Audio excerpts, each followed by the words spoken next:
Hey, I saw this other movie this weekend. Yeah, so the title says we're going to talk about Jurassic Park, but actually I just went to see Finding Dory, and Which I that did was see. way better. Except I haven't actually seen Finding Dory, so... It took me until like midway slash climax, kind of. Climax is more at the end, but like about halfway through the movie for me to really be like, okay, now I'm doing this. The first half was like, hey, remember these characters? Isn't this fun? Look, it's Nemo. Yeah. He's still got a gimpy fin. We don't know why he's still not an adult fish yet, because they mature much more rapidly than humans, but... My gosh.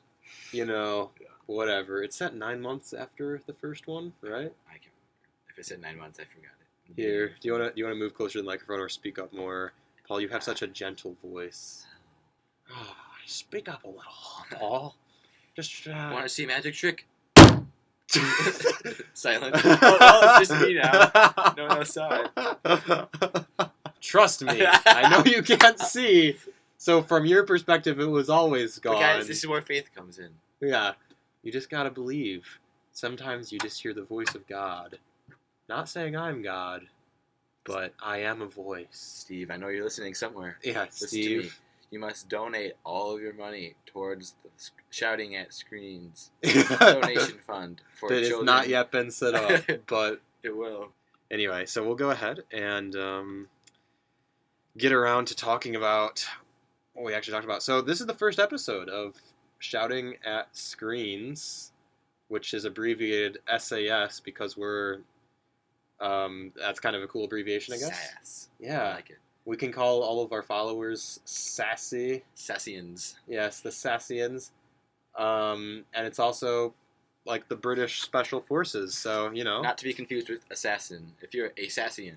Yeah, Does because that mean there's you're only there are 2 S's, but they're split apart as opposed to assassin, which actually has 4 S's, and it's like butt in, not like, you know, assassin. Anyway, whatever. I don't even know what I'm saying anymore.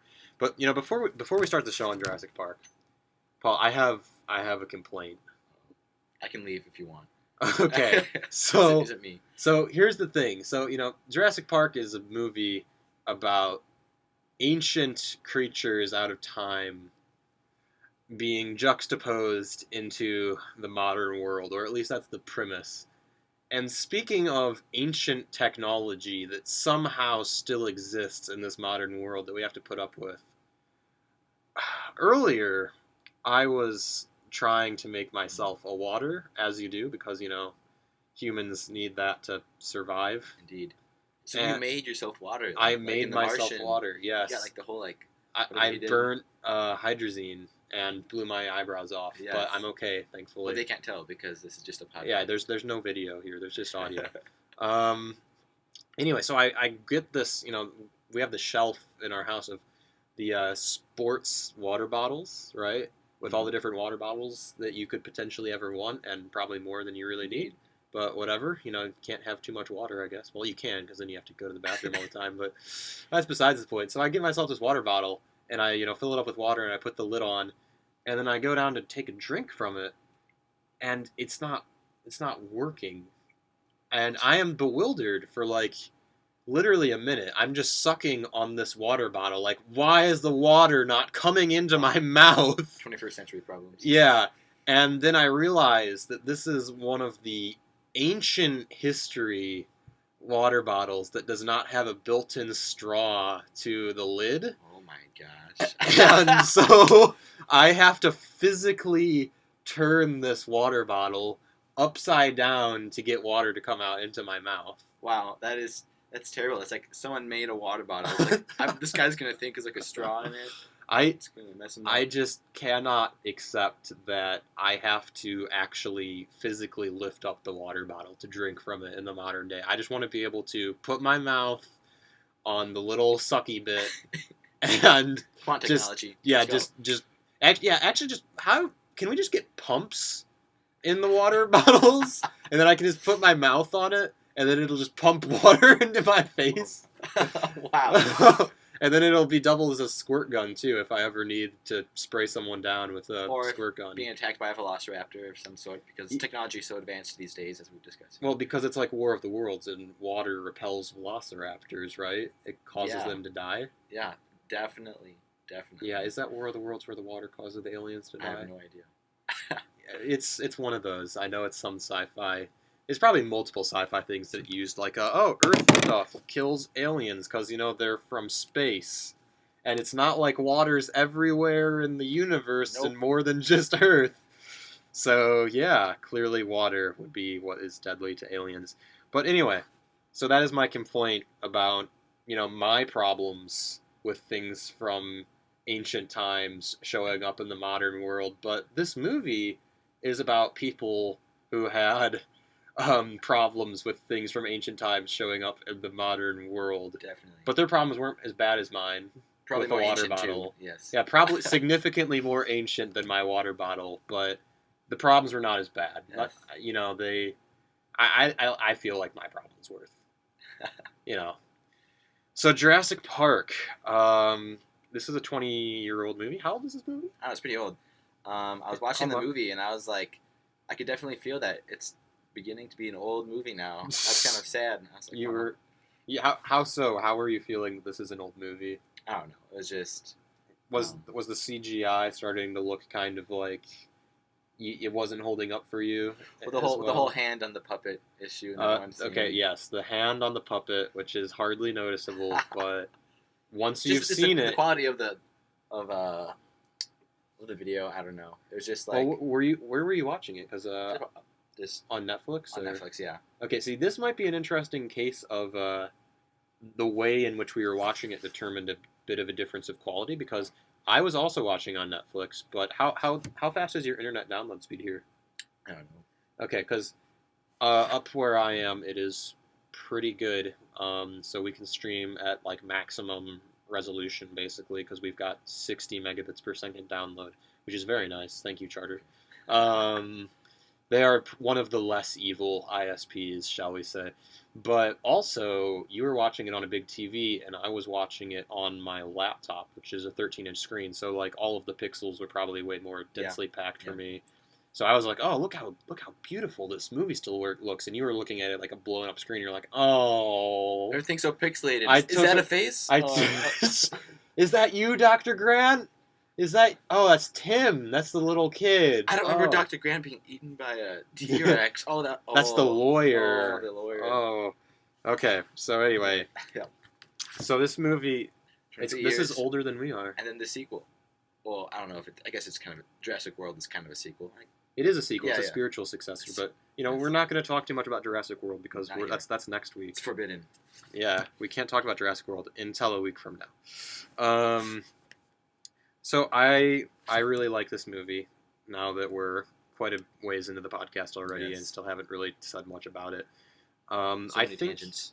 Yeah, I think there's a lot. Well, tangents are good. People listen to podcasts to hear people talk. I feel like I don't know. That's my opinion anyway. So this movie, okay, despite being 23 years old, I do not feel like it's super old. Or maybe I do feel like it's old, but I don't care quite as much. Mm-hmm. This movie holds up very well for me. This is a movie that I love very much. Yeah, it's hard for me to put an exact number on like what my favorite movies are, mm-hmm. but this is probably somewhere in the top 10. In the top 10 in no particular order. Yeah, and like I when I was watching through it, even though it's old, I was still like pretty like in the scene with when the T-Rex gets out of the it's fenced off area, and like when the velociraptors are in the kitchen. Yeah. Like I was still like, even though I've already seen this movie, I've also read the book, I know what happens. I was still like nervous and kind of like. This movie has a lot of great suspense in it. I feel like, and I think that part of me feels like this movie came out after Jaws, obviously by quite a bit, and I think I feel like Steven Spielberg learned a lot from Jaws, for instance, mm-hmm. and I feel like these movies are vaguely similar in a way. Puppetry advancement. Yes, the puppets got better. Well, the puppets got better, and also the CGI, which Yes. I don't think there was any CGI in I Jaws, can't think of a but ton. No. I don't think there was. I think it was like in the 70s was when the Jaws came out, so that was like pre CGI really being a thing. Because I think in Jaws everything was puppetry or they got stock footage of sharks, but um, with Jaws, one of the reasons why that movie was so good is they didn't show you the monster, the shark, until quite late in the Mm. movie, or we only saw glimpses of it.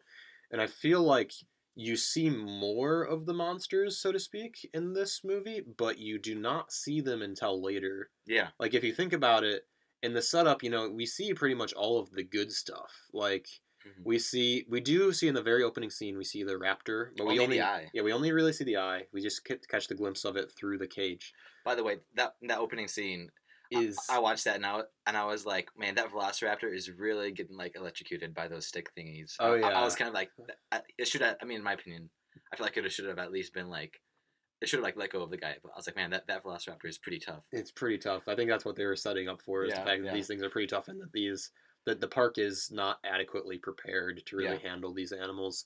And I actually, speaking of that opening scene, might as well start with the opening scene. The opening scene is a fantastic statement of theme and also like a summary almost of the entire movie if you think about it.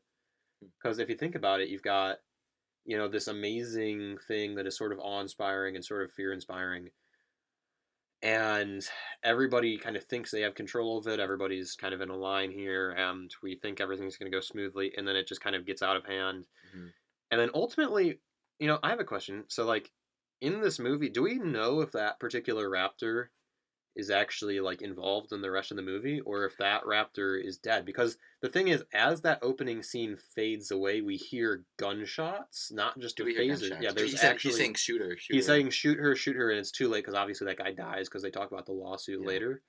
But they say that like as the scene is fading away, you hear several distinctive gunshots to me. I always like assumed it was the same Velociraptor that like the hunter guy is going after later in the movie. Like, I the think leader of the pack that like apparently like, killed the whole pack at one point. Yeah, I feel like that too, but it's also kind of weird, like, because it sounded like gunshots, so you'd assume that they were shooting it too, but Yeah.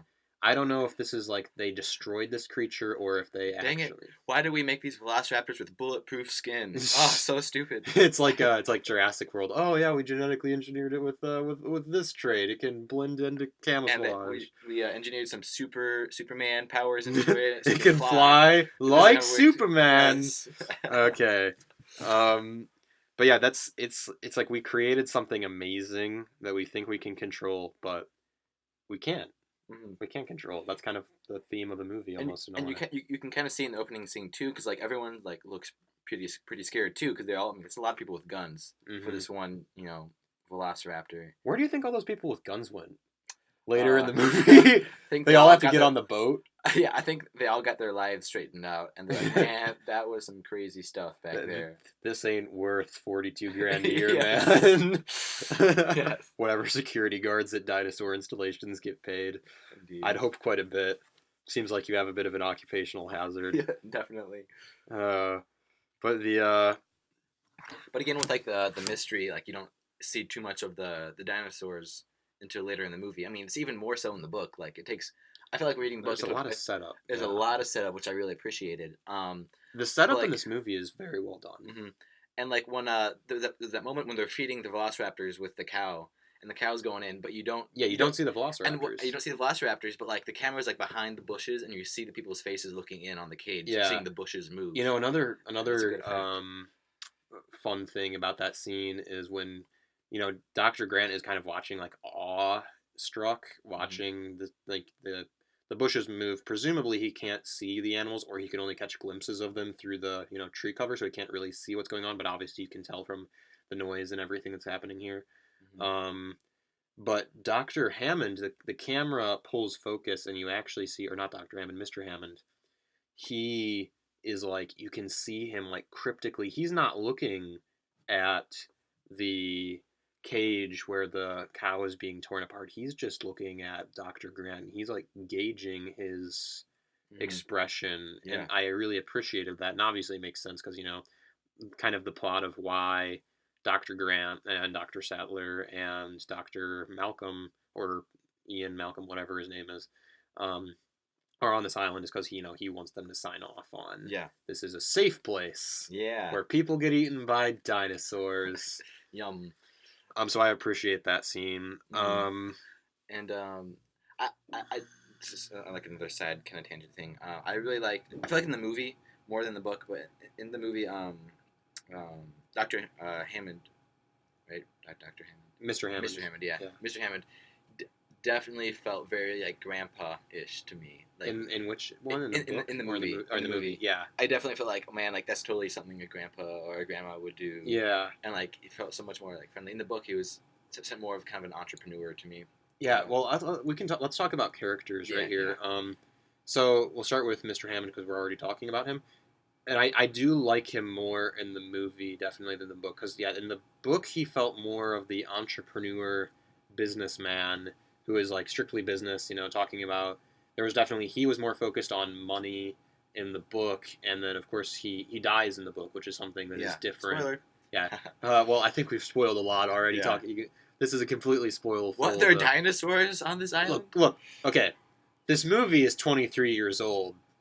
If you are listening to this podcast and have not already seen this movie, it is your fault. Stop right now and go watch Jurassic Park because it's a great movie, and then come back and listen to the rest of this podcast because I don't know. Yeah. Because we're vaguely entertaining. Yes. Hopefully we're entertaining. Mildly entertaining. Because Paul makes a little jingle. Yeah.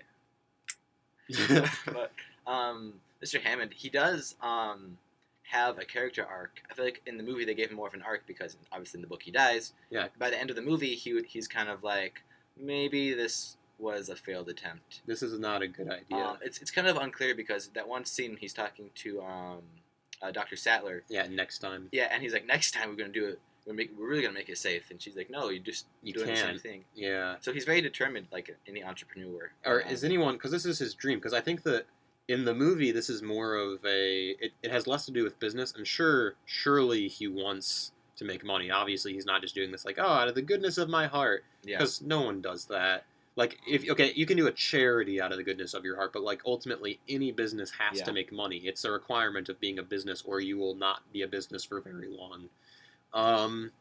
But in the movie, he's more of the showman. Like, I feel like that's his role in the movie, is he is the showman. He just, he loves to entertain and inspire and amaze people, and he's also an entrepreneur, obviously. He makes a lot of money, but that's his role. He's not very greedy, I feel like, in the movie. He loves to amaze people and wow people with what he can do.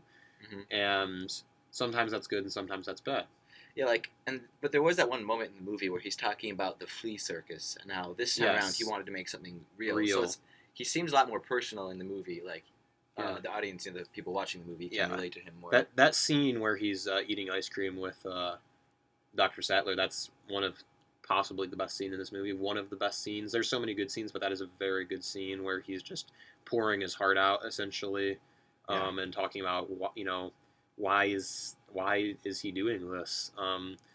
But I feel like at the end of the movie, definitely his arc has been completed, and that Dr. Grant comes out of the main building where the T-Rex and the raptors are fighting, and as you would in that situation, you instead of just going, hit the gas, let's get the heck out of here, he goes, as any movie character would, Mr. Hammond, after careful consideration, I've decided not to endorse your park.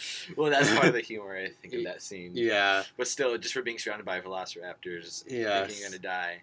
And then immediately remarking that. But, but Mr. Hammond... I praise his resiliency, Dr. Grant. Yes. Dr. Grant's resiliency. I guess if you're in a situation where you think you're dead, I feel like can say whatever. I don't know. Maybe you don't say anything dramatic, but... Maybe that's how he deals with stress. Yeah, exactly. You don't know. He's just like, oh, crap, you broke that T-Rex fossil. Yeah. Well, that's a bummer. Pop out the champagne. But but then, Mr. Hammond says, so have I. I've also decided not to endorse this park. And then, of course, you've got Dr. Grant, who is just along for the ride. He's like the paleontologist, and he has a tremendous respect for these animals because he has been digging up their bones for his entire life, and kind of a similar thing with Dr. Sattler. Dr. Sattler and Dr. Grant are an item, and she wants to have children, Mm-hmm. and Indeed. he is opposed to this idea for some reason. And then by the end of the movie, what do you know? He's in the helicopter. And he's surrounded got with the kids, yeah, and the cute little scene. He's learned how to be a dad in this very dramatic crash course of Yes. dino destruction. Dino doo-doo. Yes. And then Malcolm, who is like the rock star chaos theory. There's a lot more about Malcolm in the book than in the movie. I really appreciated that the theories were a lot more complex and a lot more involved in the book, which I really appreciated about was it chaos Theory. chaos theory. A lot more implemented, and actually, I remember seeing or reading a lot more of Malcolm than of Hammond in the book, because of Malcolm's ideas were more like narrated by the author into everything. Yeah, what's funny about this though, right? In the book with the chaos theory, which is very heavily talked about in the book, do you ever get the feeling like chaos theory is just kind of like a lot of nonsense? It's like if somebody asked Ian Malcolm like to sign off on like, hey, we want you to do a risk analysis on like we're opening a McDonald's, and he's like, oh no, this is gonna fail, man. Like too many small. Yeah, there's too many little the imperfections in the boiler grease. Well, I think the thing is the French fries are gonna jump out and burn you in the face. Yes. So much of with Jurassic Park is that the things you couldn't account for were the dinosaurs and like DNA, which is far more complicated a lot than more a coffee unpredictable. machine Yeah. or something like that. Yeah. So I get it, but it also feels like it feels like we get told like, oh yeah, Ian's right, because look, he predicted this would all get screwed up, but he's like, he just predicted it would go wrong. He wasn't like super specific. Well, I really liked it, because to make that book into a movie, you had to simplify his chaos theory down so that an audience could understand. Yeah, it. so you have the little demo in the back of the moving Jeep where it's like, oh my goodness, the water which moves I think different ways on your hand. I thought that was a pretty brilliant way of, it's not a perfect analogy, but it's a pretty good way to explain this complex idea that you simple can't terms. quite predict the way things are going to go. Which I guess my question would be like to someone talking about that, like you couldn't really predict if everything would just go right. I feel like now Jurassic Park, I feel like, is a place where it's more likely to go wrong if you look at all the variables in Jurassic Park. Because Jurassic Park is terrible. Like, okay, like the fences in Jurassic Park. Yeah. What? The fences are wire. Mm-hmm. Like a dinosaur can just run up, get a running start, and like jump through that, and it wouldn't matter that it electrocuted it because its mass, the sheer mass of the animal carrying through the fence, would just tear down the wire like it was nothing, and it might be stunned for a while because it's been shocked with 10,000 volts, but we see in the opening scene how effective electricity is apparently at stopping dinosaurs. Very. It's like I feel like it would be inevitable that one of these animals would break out of Jurassic Park, even if everything went perfectly right. Mm-hmm. I mean, still 10,000 volts. I mean, I remember from that one scene when they're first going by like the T-Rex, the place where the T-Rex is, and I see the fences, and watching the movie now, I'm like, wow. For a T-Rex, like those fences, I would want those fences way higher, just because. Yeah, and I would want like solid metal bars that were like very like steel, and whatever other reinforcement. You could do, pits like zoos do, where you just have like a solid concrete enclosure, and the wall's like 50 feet high, and then you have, and then you have this 50-foot high wall. And then on top of the wall, you just have, your railing that no one can get through. Yeah. And then you have the T-Rex down in this chamber where you can look at it, because that thing is got to be an insanely strong animal that would break out of most enclosures. Mm-hmm. And I feel like the only way to make sure you keep it in is to have like very thick steel reinforced concrete metal walls. Or maybe even put like a hot tub in the middle of the exhibit, Yeah. so the T-Rex is like Exactly. You just make the perfect prison. Yes. It's so comfortable you don't want to leave. Exactly. There's just like a constant supply of But cows. soon you'd have obese dinosaurs. No one wants to see a fat velociraptor. Yeah, stumbling you got all around. of our fat Americans there to see the fat dinosaurs. Something that they can relate Give it to. McDonald's. Something we can relate to. I'm like, oh, I feel you, dinosaur. But- I feel you. One thing I really appreciate about the movie is that there's these key individuals that you see either appreciate or do not appreciate the Yeah. power of nature. Like the first scene, you see everyone, like the Velociraptor is going in the cage. You see all of the employees.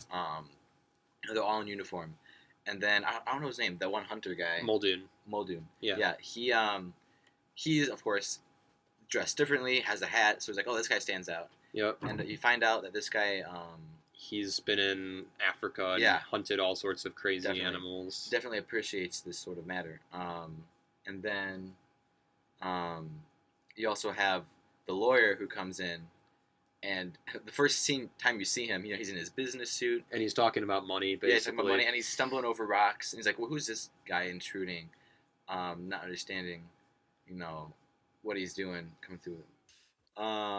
But yeah, so yeah, the different ways that the characters think about the animals and this whole park as a whole, that's kind of played up in Jurassic World too, where it's very like much. Chris Pratt's like, oh, you just think of these as assets, and they're dinosaurs and they're Yeah. animals, and they don't know what time they're in. Yeah. And they're gonna be eating people. I mean, in many ways, Jurassic World was almost like. There are many things that they copied from Jurassic Park, but it's been 23 years since, or I guess Yeah. 22 years yeah, last it's year, so no one really is gonna notice a ton of that stuff. well, except for Like, us, why am 'cause I we're loving? talking Why about am I it. loving this movie so much? Well, Just except like- I don't. Yeah. Okay, well, true. We can Well- we'll talk about that. I mean, the majority Yeah. of audiences, besides you, not including you, Yeah. just like Star Wars Episode 7 was. Well, I had liked- a lot of things. I from Episode really 4. did like Star Wars, Yeah. though. So I feel like it depends on how you do it. Yeah. Because I personally feel like Jurassic World was much more heavy-handed than Star Wars 7 was. Mhm.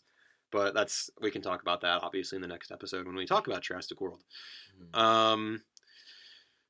So you see the different attitudes and the different mindsets of the characters very clearly laid out from basically the beginning of the movie. Because, yeah, you've got the lawyer who's like an idiot in his business suit. Like, what are you doing, man? Mhm. You're wearing Yeah, this business suit in the middle of this archaeological dig, or Yeah. is it technically an archaeological dig? I don't think it is. I don't know what it is, but they're The digging for that sap. biological dig, whatever. Yeah, they're looking for the Mhm. mosquitoes in the sap. That's a fun scene, and you've got the lawyer whose name no one remembers because no one cares about him. Lawyer who gets eaten sitting on a toilet. Yeah, who gets eaten on the toilet. We have some toilet humor here. And so, I guess the people that kind of blunder out like that, don't appreciate nature or whatever you call it, don't appreciate the dinosaurs for what they are. They're Yeah. probably for a while, Mr. Hammond, and then the lawyer, Yeah. and then Because Mr. Hammond, I think he looks at the dinosaurs differently, but he doesn't appreciate them for what they are. He appreciates them for their value of like, oh, isn't this amazing? Look at this Yeah. amazing thing we made. Because like, for instance, he has like complete disregard for almost the actual thing. He just likes the idea and likes to see the way people react to him. Because like, if you think about it, it's set up in the beginning of the movie on the other dig, on Dr. Grant's dig. Uh-huh. And the helicopter comes down. another thing blundering through, Yeah, and he's just blundering through, and he's like, appropriately. "Oh, cover up the bones! Like, you Yeah. idiot! Why are you landing the helicopter here? You're getting dust all over my bones!" Yeah. And then, he like total disregard for maybe we should have landed the helicopter in the parking lot or Yeah. something. Not that there's a parking lot, Yeah, but it's just pull in, and the helicopter lands right next to you. Oh, yeah, hello. yeah. But landed the helicopter, away from where they were Yeah. digging. Definitely. So I definitely think we see the different ways that they various characters think about the dinosaurs, except for like Ian. Like I feel like Ian, we don't actually know what he really.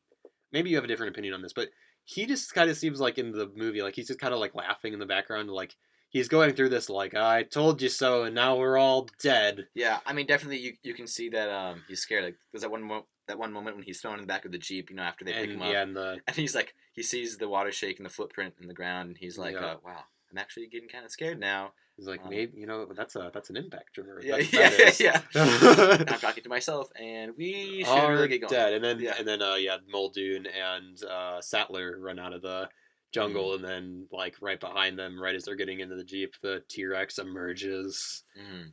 And that Jeep really does not accelerate very fast, apparently, which is amusing Uh-huh. and probably just done for dramatic tension. But oh well. Because he had to shift gears, and when you shift gears, you have to slow down and then Yeah, speed up. yeah. But I feel like with Malcolm, the whole time he was I don't know if he was like if his attitude was kind of like shaking his head in disappointment, but it was kind of like I feel like he was scared of what was gonna happen. Like you idiot, I can't believe you're doing this. Well, yeah. I mean, I think we get another kind of we figure out what each character thinks. There's several moments in this movie where we are told very clearly, not like too heavy-handedly. Like it's not like a character stands up and like, I think this was a terrible idea for these reasons, and then the lawyer stands up and he's like, I think this was a great idea because we are going to profit very much. Like he does talk about money a lot, but it's not like there's ever a circle where they all sit around and say like, this is my opinion and this is why I have it. But yeah, they had that discussion over the table. yeah, that's probably the most blatant discussion, so to speak. But like, I think the scene where they're driving into the park initially and Dr. Grant sees that scene, which is fantastic because it's like I want to go to this place now because there's like awesome dinosaurs running around, except for the part where you get eaten. But they're driving through the park in the Jeeps and they stop and Dr. Grant like looks out the side and there's the big Stomposaurus. Giant Nechosaurus. Yeah, the giant Nechosaurus, and it's eating plants like it does, and he's like, oh my goodness, and he takes his hat off and he like rips his sunglasses off in this dramatic way that has become GIFified all over the internet. Yes, like so some cliches have come from this movie. Yeah, this movie has generated quite a few memes, which is fantastic. This movie is very memorable. Yeah, and he's like, oh my goodness, this is amazing, and he and Ellie Sattler are just like amazed, and they're like, oh, they're making all these observations, and they're just completely awestruck, like, oh, this is a warm-blooded animal, and look how tall it is, it's amazing, can you believe it? They do move in herds. Yeah, they do move in herds, and then Hammond is being the showman. He's like talking about like Dr. Grant's like, oh, what is the neck on this thing's got to be 26, 27 feet long, and he's like, oh, on the Stomposaur, that's 30 feet long. Yeah. And he's the showman. Well, we clocked the T-Rex at 32. Yeah, whatever miles per hour it was. And then, just throwing that in there like a... Yeah, like, oh, yeah, like, this isn't even the best thing, man. And then, Ian's, like, sitting in the Jeep kind of cackling a little bit, or, like, he's like, crazy bastards did it, I'm pretty sure that's his exact line, I think so. Verbatim. Even he was amazed, like... He's amazed, but he's also like, oh, Malcolm crap. has a lot of the same reactions that like Grant and Dr. Sattler have, but in a more like skeptical way. He understands it more. way. Like Dr. Grant really, he knows that deep down that something's wrong with this. He doesn't know quite what it is, but Dr. Malcolm's like, this is why it's wrong. And I feel like it's because I think that Malcolm knows what the park is before he goes there, because I think that in the book he knows for sure, but like in the movie, there's some of the lines of dialogue seem to indicate that he already knew what the park was, but he didn't realize that they had actually gotten to the point of like they actually have the dinosaurs. I think that they were asking him like, so hypothetically, could you run the like risk calculation on if we theoretically had a park with dinosaurs in it, like how do you think that would turn out? But then when he actually gets there, he's like, I knew this is what they were going for, but I didn't think they had actually done it already. Yeah. Like, man, this is well developed on its way. Yeah, like you can't stop it now. Yeah, it's already it's already here. And then the lawyer, of course, his initial reaction is, we're gonna make a fortune with this place. Yeah, which is maybe a bit heavy-handed, but also like you could see his entire life is summed up in money. How you could think about how you would see that. This park has got to be a huge investment, by the way. Like, how do you like in the book, billions of dollars. It's explained that like there are multiple companies that are secretly investing in and like multiple companies who are working on this DNA replicated thing. In the book, it starts out with a much broader. That's like not so much about Jurassic Park. It's just talking about like genetic modification at the beginning. Yeah, just a general idea of it. And so you kind of understand it a little, or accept it a little easier if you read the book. Yeah. But, I mean, usually when you're watching a movie, you don't think about practical implications. This thing cost way too much money. You think, wow, it happened. How much money are we gonna make? Yeah. And of course, it does kind of apply because if a park is really that great, then of course it's gonna make a ton of money. So like the investment seems like it's worthwhile. Yeah, it's gonna pay off. Let's face it. If there was an actual park with dinosaurs in it, yeah. and everything didn't go sideways and people died, like if there was a Jurassic World type situation where like the park has been open for a decade and it's like, oh, it seems kind of safe, and you go there, like that park would be a gold mine. Yeah, definitely. So like they would make so much money. And like I think in the movie, it's kind of the only problem really, like that kind of makes things go wrong is that was it Nedry, because he tried to he shut down the system and everything. Yeah. But I mean the dinosaurs were mating, like the DNA. Yeah, things were already going wrong, but he accelerated the process. He accelerated it, and I think I can't remember in the book. Is there more to that? Like, is there more like that goes wrong? Besides in the book they talk about it in greater detail, but I think the same basic things go wrong. Yeah. In the book, they actually start to get things back under control for a little while before things go wrong again majorly.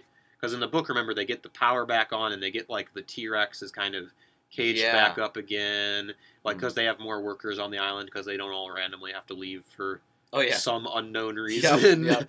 Some unknown reason, all the people have to get on the boat. Shouldn't we rescue the park employees as well? Nah, they've been living out in the field for the past few years. They can survive. Yeah, but the in the book they sort of start to get things back in order where the T-Rex gets fenced back in and everything kind of seems like it's going good again, and then all of a sudden, oh right, they were accidentally using like the reserve power. Yeah, they didn't realize that the main generator wasn't actually online. They were just using the reserve one, and then that one goes down after a while, and it's like, oh, we forgot to put the main generator back online, and then everything gets screwed up, and all of the raptors escape. I mean, that's right. The raptors in the book. The raptors had already escaped, and we're going. Some of on them, the boats. but somehow they weren't aware of the fact that the raptors had already escaped because people are just idiots in this. I guess because the staff was minimal, and the whole thing of like the whole idea with like the computer only looking for the dinosaurs that they thought they were there. Yeah, it's that I kind of like that idea. I'm not sure if it would actually work quite like that, but it was a good idea. When I was reading the book, I was like, mind blown in a little way. Yeah, I was like, wow. If you only look for what you expect to find, then of course that's all you're going to see. It's, I really appreciated that. But at the same time, in the real world, do you think that something like that would have, like someone would have had to think about that beforehand? Like, are we just telling the computer to look for Shouldn't we? Like because the original programmer should probably be like, yeah. I feel like there is a bit of an error in that, though, because like, the idea of this computer system, right, is it can track the dinosaurs all over the island. Mm-hmm. So, like, wouldn't it get confused and be like, oh, this dinosaur was here, but then it teleported over here? Because it's like, oh, we only think there's, like, 50 of these, but there's actually, like, quite a bit more than that. Yeah. And so it's like, oh, there's a herd here, but now they're over here. It's like, wait, what? How did that happen? Mm-hmm. Kind of things like that.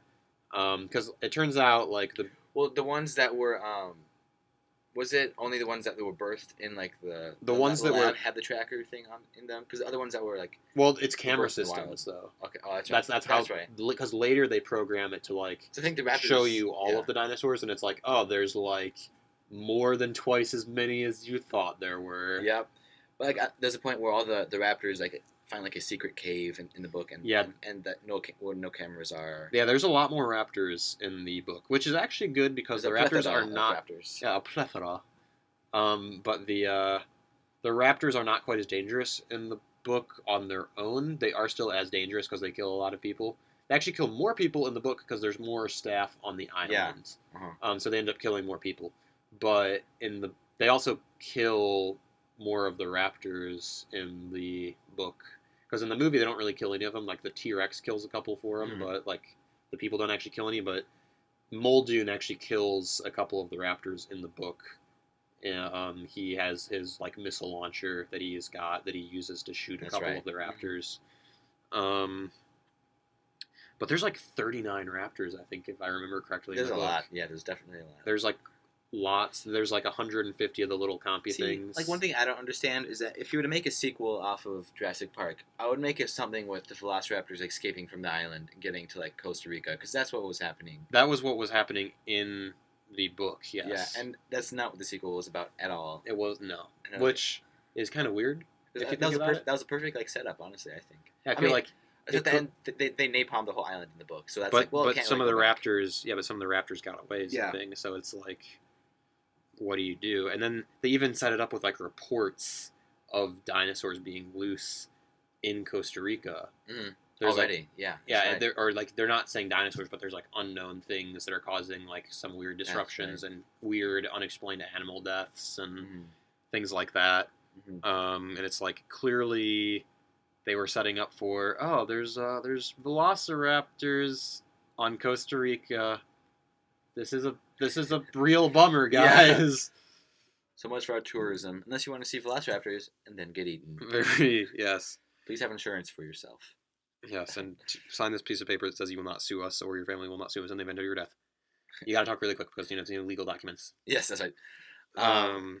See this guy talking from experience, doesn't have an arm. Like, yeah, man, I went to Costa Rica, lost an arm, but the experience was great. I just watched it chew on my arm. I can just point this and be like, man, this is from a velociraptor. I got a real inside Can experience you say with the velociraptor. Got this night. They slashed my belly, but I got it stitched up. Yeah, they were trying to eat me while I was still alive, which Dr. Grant magically knows this somehow from the fossils. He can tell that they would eat the animals while they were still alive. Definitely.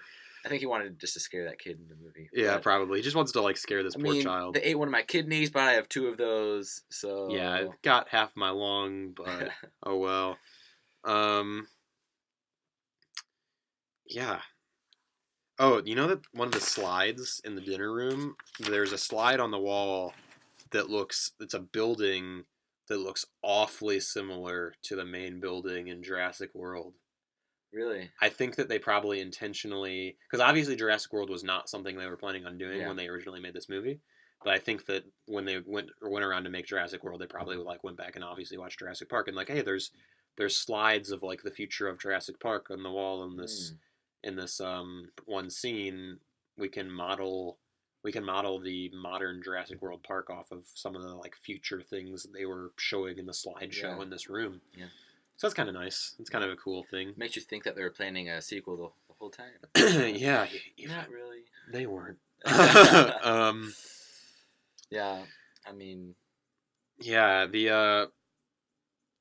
I'm not sure what else to say. We've covered it pretty thoroughly. There's just some amusing little tidbits, obviously the hand. We talked about that earlier. The hand on the raptor in that one scene where it's oh, right, these are puppets. I forgot about that. And then, they give a cow, right? They give a whole cow to the 3 raptors. And they give and they eat it too. Yeah, they eat the whole thing. The bone and then the T-Rex gets a goat. Yep. Well, I don't think that was a meal. That's probably more of a, hey, come out. Yeah, maybe they probably intentionally don't feed it. They don't feed it very often, so that way they can hopefully try and get it to come out whenever there's visitors. I mean, how many velociraptors are in that cage? Because that's a lot of meat. A whole cow. That's 3 velociraptors in that cage. I mean, they might have just taken it down. And then they just kept the carcass, probably.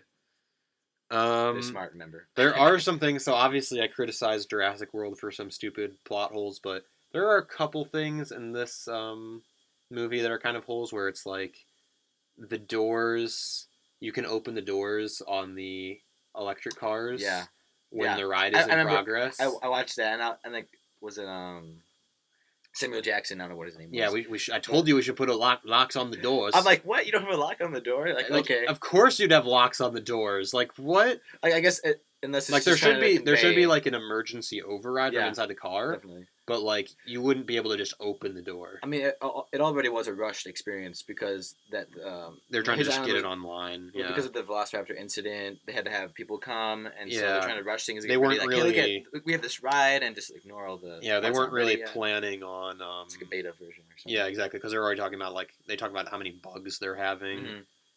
Yeah. Everyone leaves the island for no reason. Mm-hmm. I feel like if you had a real park like this, and we'll talk about this more in Jurassic World because I think Jurassic World has a security team, but it actually has the same problem where I feel like it's inadequate. Mm-hmm. If you had a real park like this, I feel like there should always be a pretty decent amount of staff. It doesn't matter. It doesn't matter if you're going into low power mode. You have animals. You can't just send everybody home. Yeah. You literally just can't send everybody home. There's too many things that you have to be taking care of. Well, I mean, at the end of the movie, it was kind of wow, everything's just kind of falling apart, and people are dying. Let's just get off the island and reassess. Yeah, but everybody before that happens, though, they're already sending 3/4 of the people who are on this island are getting sent on this boat to That's go right. home for the weekend or Oh, that's whatever. right. Yeah, yeah. I remember Like, that. what? Why are they all leaving? Like, think of all of the things that are on this island. They're union. Well, like, They have breaks. yeah, right. They're on lunch break. It's just a very long. Yeah, lunch a break. very long lunch break. It's a company retreat. Yes. But think of everything that needs to be taken care of on this island. You've got this research facility that is probably worth hundreds of millions of dollars, if not billions of dollars. And, that should have probably some scientists staffing it just at all times just to make sure, like, hey, everything's not melting down. And then you've got the, Yeah. Hey, everything's good. yeah, you should have a couple zookeepers or whatever. Like, there is that one guy that's with the 6 triceratops. Yes. I guess he's the one who's taking care of everything. And the whole time he's just watching this sick dinosaur die. He's running around. He's taking care of the sick dinosaurs. That guy needs a raise. Yeah, Come on. exactly. Yeah, forget Nedry. Nedry doesn't need a raise. The sick, unnamed zookeeper, he needs a raise. Give him a raise, mate. Like, because he's running around, and he's feeding the dinosaurs. He's single-handedly loading the cows into the harnesses to lower to the velociraptors. And he's still on the harness as it's lowering. Yeah. Gotta get the strap on. Yeah. He's getting the goat into the elevator to send up for the T-Rex. It's like behind the scenes. There's Jurassic Park. one guy that runs he's everything. Just there doing everything. He's like the waiter for like the dining hall when everyone comes there. It's like he's still. I think he gets killed, but it's like he's still alive. And when they just leave him there, and like he just continues to run everything for years. And then when he dies, his ghost continues to haunt the park. Yeah, it's like Jurassic World, and they're going through that locked down place where the old park was. Yes. And all of a sudden, they just run into this guy. He's like living like Tarzan, and he's like carrying a goat over his shoulders, like, I gotta go feed the T-Rex. Sorry. And then he gets eatten by the Indominus. Yes. One thing I kind of liked about Jurassic Park is that there were a few moments. There were a few moments where like it kind of sent like really cliche, like the sunglasses coming off. But like Jurassic World, there were a ton of moments like where the Indominus Rex is like conveniently over, like when it's going to old parts, it's conveniently like right on top of the kids. Yeah, it's the protagonist. It's got a lot more like dinosaur. Yeah, yes, the protagonist. As opposed to like in the 2 kids as opposed to some adults. In Jurassic Park, you do get the dinosaurs are definitely far less protagonist seeking. It's like it's always like, oh, they happen to be in this area. Like, unfortunately, it is a matter of convenience, right? Like, oh, it just so happens you run out of power directly in front of the T-Rex. Yeah. That's a little convenient, but it's also like, for the story, I understand, like, you can have one convenience. That's fine. Yeah. But then there's also, like, when they go and turn on the power, that actually makes sense that the raptors are there because they have to go right past the raptor paddock to get to the power station. So that kind of makes sense. Like, that's justifiable that the raptors are there to kill people. And then, of course, once the raptors are onto them and they're chasing them, it makes sense they would chase them into the facility. Mm-hmm. Definitely the biggest convenience in this movie is when T-Rex just comes in at the end. It's like every time you hear the T-Rex approaching, it's like, oh, I can feel the ground. That's shaking. an impact trimmer. That's an impact trimmer. And now it's like, now the T-Rex has mastered and now the raptor is right about to pounce on him, and all of a sudden, and the T-Rex comes in. Was that way in the book? I don't think so. I think in the book. Oh no, because remember in the book what they did. They went to the raptor den. They were in the den later, but the way they killed quite a few of the raptors in the book is they were in the laboratory, and remember they were talking about how they had to have everything perfectly sterilized, including like killing all the microbacterial. Yeah. So they had some insanely lethal, deadly poison in like these vials and needles that they could use to like sterilize things, and what they had the eggs in the laboratory, and so what Dr. Grant was doing is he was injecting the eggs with this deadly poison, and then he was rolling it across the floor underneath of desks and stuff that he was hiding behind, and the raptors would just like reflexively snap at it with their mouth, and just by like getting a little bit on their tongue and in their mouth or whatever from in the egg yolk, and it had the poison mixed in, they'd die in like a matter of like which is pretty smart. Yeah, I'm proud of Dr. So that actually is it makes more sense, so to speak. So I guess in Jurassic World there are just a lot of more conveniences, which we're kind of talking about these two movies a lot, but Jurassic Park, because it was straight from a book, and that was the original. Yeah, the original ending of, are you aware of the original ending of Jurassic Park the movie? Enlighten me, please. Okay. So in the original ending of Jurassic Park the movie, the skeleton, all those skeletons that they have like hanging up in the main auditorium, Yeah. it ends up being that the raptors are down below. So they kind of tease that a little bit, right? Because they have Dr. Grant and all the kids and Sattler jump out onto the skeletons, and they're hanging onto the skeletons, and the raptors are trying to get at them. And it involves Dr. Grant like cutting the skeletons loose and dropping them onto the raptors and like stunning them or killing them with the bones of these dinosaurs, and that's how they escape in the original ending. Huh. If you think about that, like I guess it's less convenient, but it also doesn't seem like it would happen. Yeah, it's kind of like it would be more like it sounds more like a video game type of thing. Yeah, like drop the bones on the dinosaurs. Yeah, and level up. And like we've already seen how tough these dinosaurs are. Yeah. And you really think that, like, as reflexive and agile as they are, do you think that dropping the bones on them they wouldn't get out of the way? I feel like they'd jump out of the way. Like I really like I mean, as much as it's kind of inconvenient for a T-Rex to come in and like kill all the velociraptors that were right there, like it's pretty cool to see it come in, and then you get that really cool scene with the T-Rex, like roaring, and then it has the banner falls when dinosaurs ruled the earth. Yes, yep. And that's like, oh dang, that's pretty cool. Yeah, there's so many good things about this movie that we haven't even talked about that we could talk about. Yeah, we could talk so much longer. Yeah, we've just kind of been ranting a lot. Oh, there's a few little details, a few small details I do want to mention that are good actually. Something I never noticed before I watched it yesterday in preparation for this discussion. Indeed. So when Lex is being an idiot in the back of the truck, and she's shining the light around, and the T-Rex, of course, gets attracted by this. She shines the light on it, and as the light passes over its eye, the pupil dilates. Yep. There's just little things like that. It's like, oh, there's so much care put into this movie. Yeah. Like this felt like there was a lot of work put into this. I felt like this was throughout this movie, I felt like this was kind of like a real thing that I could almost envision happening. Like, yeah, I mean, it's kind of cool that the dinosaurs were not CGI. Yeah, well, they were. Several of them were. Some were like the T-Rex was partially. There were some scenes where the T-Rex was animatronic, and some scenes where it was CGI. Same with the Raptors, where some scenes where it's CGI, and some scenes where they were suits. Yeah. That herd of running dinosaurs and that's all CGI. But you can kind of tell that, and plus that'd be really hard. But they were very good.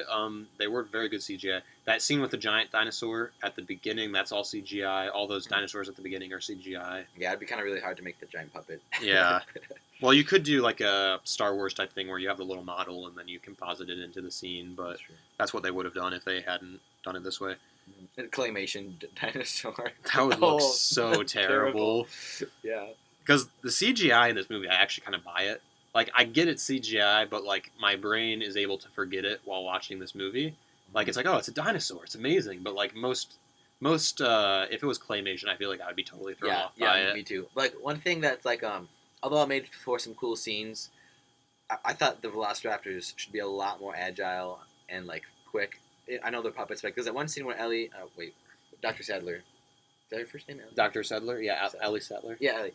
She's in like she's turning back on the power, and she runs into the Velociraptor, and there's that scene where, like, it hops down and the camera's behind the feet, and it's like following her. Yeah. On like the metal walkway, and I think like my thought is should totally just kill her. It should just like cheetah. It should just jump once, pounce, bam, she's dead. And then Velociraptor's like, no, I will slowly pursue her with my large feet, stomping feet. So, and then same thing when the kid in the kitchen maybe it was running maybe he was already full from eating Samuel L. Jackson. Oh, man, I'm so full. I had Samuel L. Jackson, and I'm a bit stuffed now. Yes.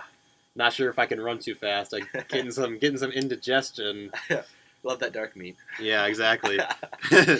But and then also when the kid is running to the kitchen and the Velociraptor, it's like the same scene. The camera is behind the feet, and it's the Velociraptor is slowly walking towards the kid, running towards the kitchen. How about the freezer? They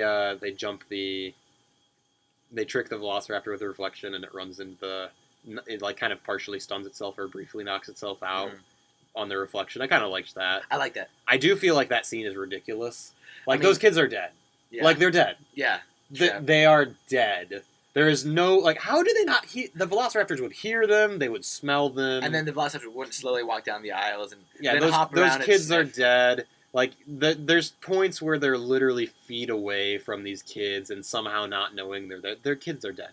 Yeah, and then like I mean, there are a few scenes with the Velociraptors when like the doors are slammed up against them, and sometimes like it's just the one kid, the boy kid, like closing the door on the freezer against the Velociraptor, and like, wow, that kid's pretty strong for holding back. Yeah, I And guess. of course, it's on an icy, slippery floor apparently. Yeah, so But, there's that, and then also the door probably locks pretty good. I don't know. Yeah. Although, why would you make the freezer door lock from the inside? Because what if you got locked in there? Then you'd just die. Yeah. It kind of seems unfortunate. I never noticed it before, but now that you point that out, it's another little. Yeah.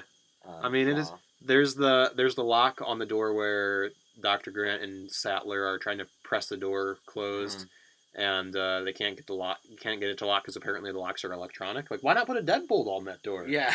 Why is it that seems like a terrible design flaw? If the lock only works when there's power. It kind of goes to the theme that because the people's trust in technology was so great that they just thought, there'd never be a problem.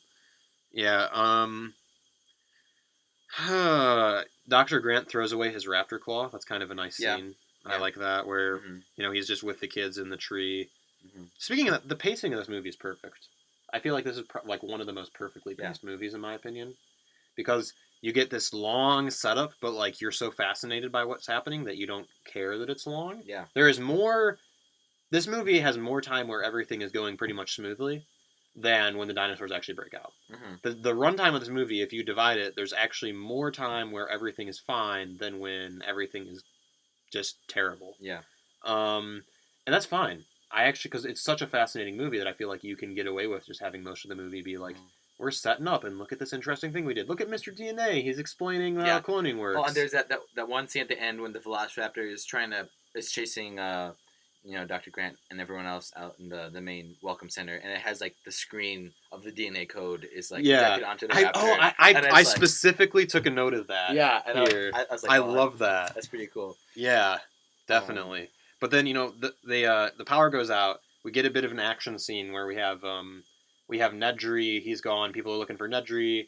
The T-Rex breaks out of the habitat, and it's gonna be killing people. But I think that actually before that we get Nedry gets killed by the little dinosaur. I think that's before the T-Rex. I can't remember.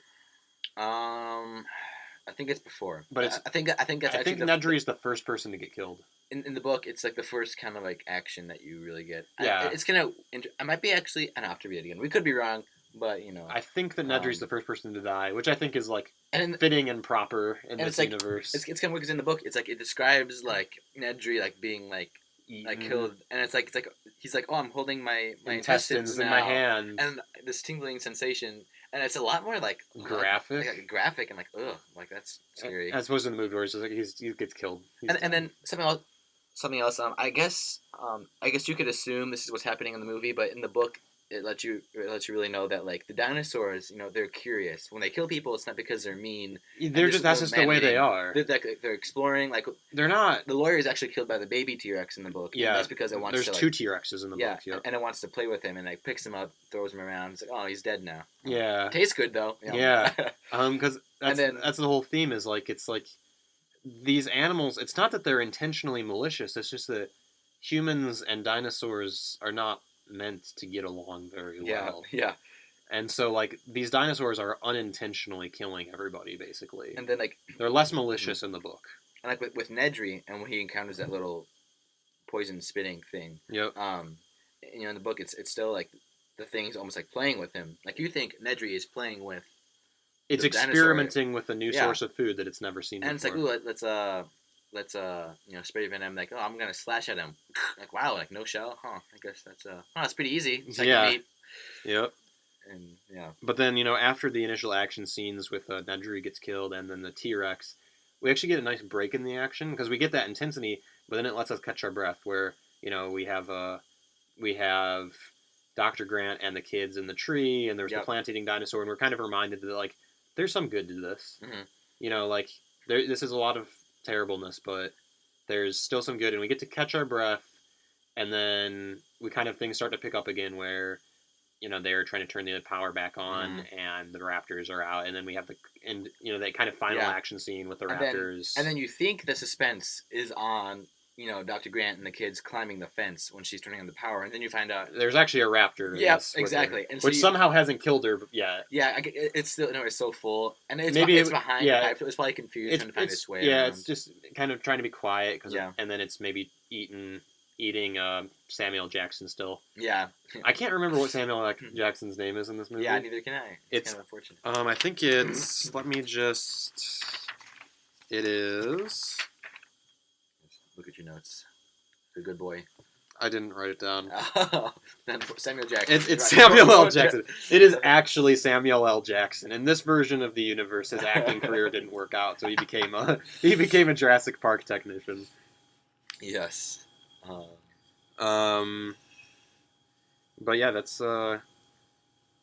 basically we get the climactic action scene, and then everybody gets on the helicopter and they fly away. And then what I really appreciated is that up to the moment where the T-Rex gets out, there's a lot of the scenes, except for some of the discussion scenes, but a lot of the scenes always have music behind the scene.